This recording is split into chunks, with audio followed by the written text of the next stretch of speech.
Halo semuanya, selamat datang di Viandra Story, tempat di mana kita bakal kupas tuntas alur cerita film dan drama dengan cara yang seru dan menghibur. Sebelum kita mulai, ada satu pertanyaan. Gimana jadinya kalau agen intelijen harus menyamar jadi anak SMA demi menemukan emas batangan peninggalan kerajaan? Nah, itulah yang terjadi di drama Korea terbaru ini, Undercover High School. Biar nggak ketinggalan update ceritanya, yuk subscribe dulu Viandra Story. Dan langsung kita masuk ke alur ceritanya.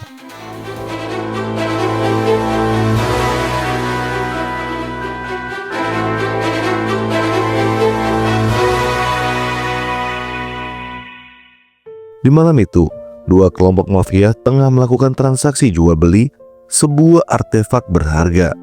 Tanpa mereka sadari, seorang agen intelijen bernama Haesung mengintai mereka dari kejauhan. Di bawah komando atasannya, Ansuk, Haesung diberi tugas untuk menggagalkan transaksi ini.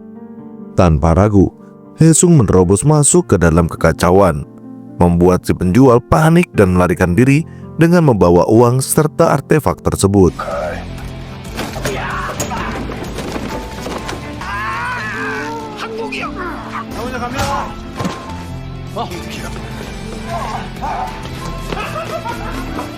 Tak tinggal diam, Haesung langsung mengejarnya dengan sepeda motor.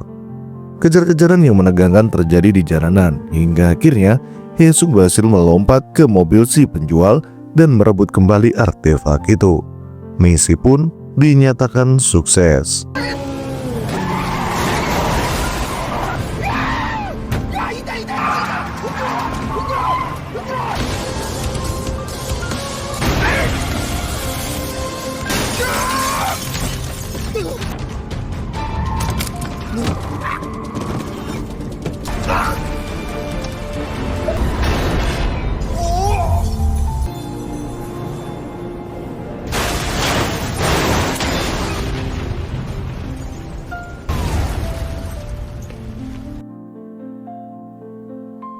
Haesung adalah bagian dari tim 4 DINIS, Badan Intelijen Korea Selatan.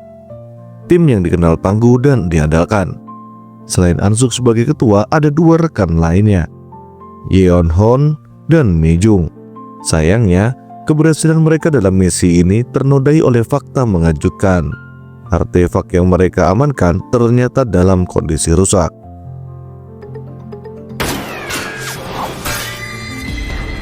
Akibatnya, Direktur NIS, Yeonbae, naik pitam dan langsung menyalahkan Ansuk. Bahkan, dia mengancam akan memecat Haesung. Tak ingin kehilangan anggotanya, Ansuk bersedia melakukan apa saja agar keputusan itu dirubah.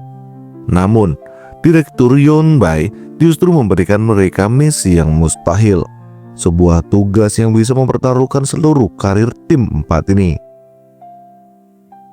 Malam itu, tim 4 berkumpul di kedai milik Ibu Chung-ha. Ansuk menjelaskan bahwa ada satu cara untuk menyelamatkan Haesung, misi penyamaran.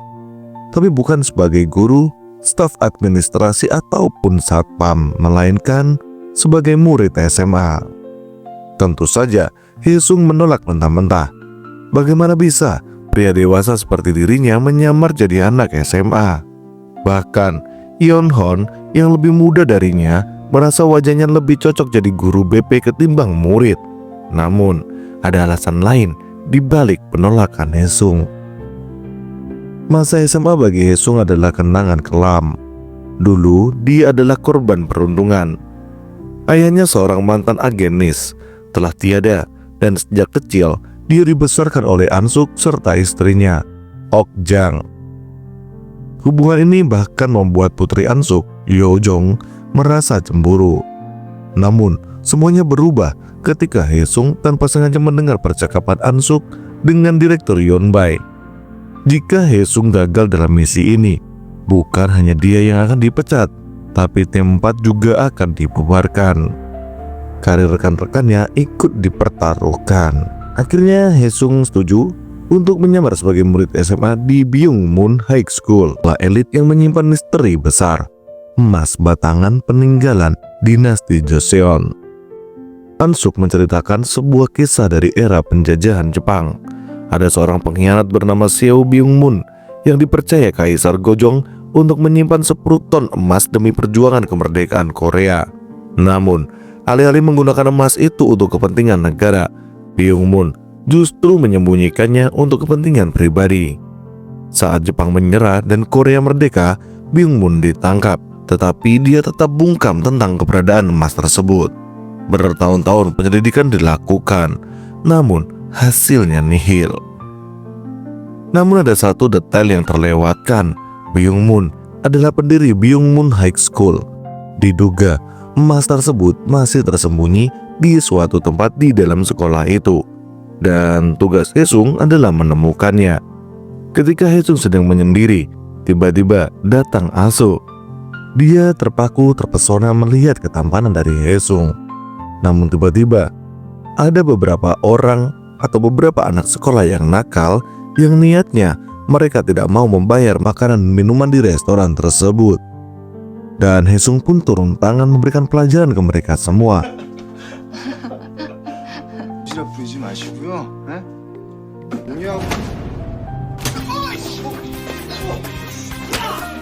Aso pun ikut membantu Haesung, dan akhirnya anak-anak nakal itu pun mau membayar makanan dan minuman mereka.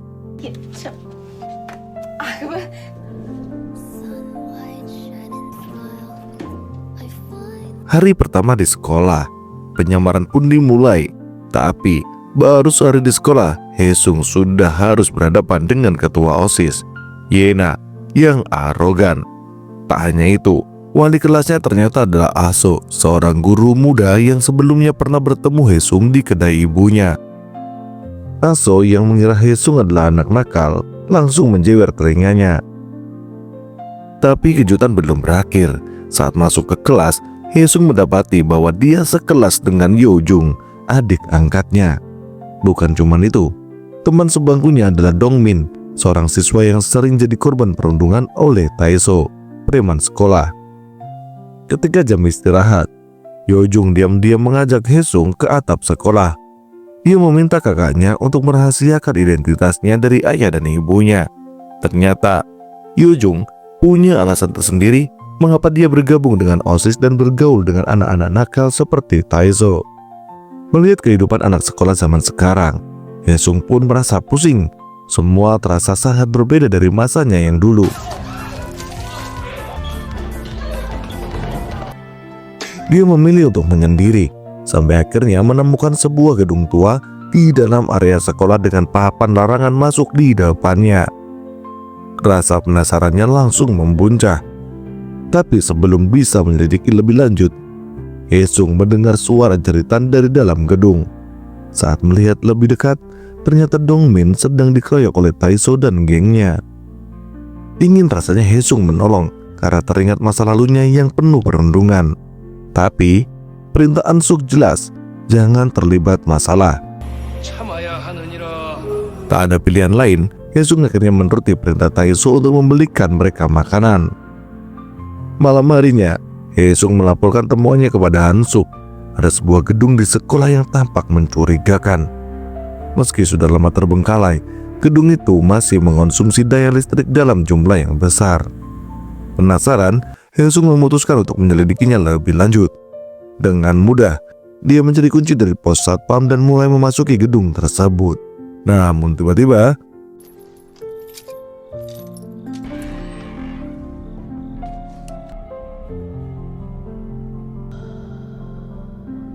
seseorang menodongkan pistol ke arahnya. Siapa orang ini? Apakah Taeso, satpam sekolah, atau mungkin Myungju, kepala yayasan yang kejam? Episode pertama berakhir dengan cliffhanger yang menegangkan. Gimana nih menurut kalian? Misi Haesung makin rumit. Belum lagi ada orang misterius yang menodongkan pistol padanya. Kira-kira siapa ya? Makanya jangan lupa subscribe Kiandra Story biar gak ketinggalan update alur ceritanya. Sampai jumpa di video berikutnya.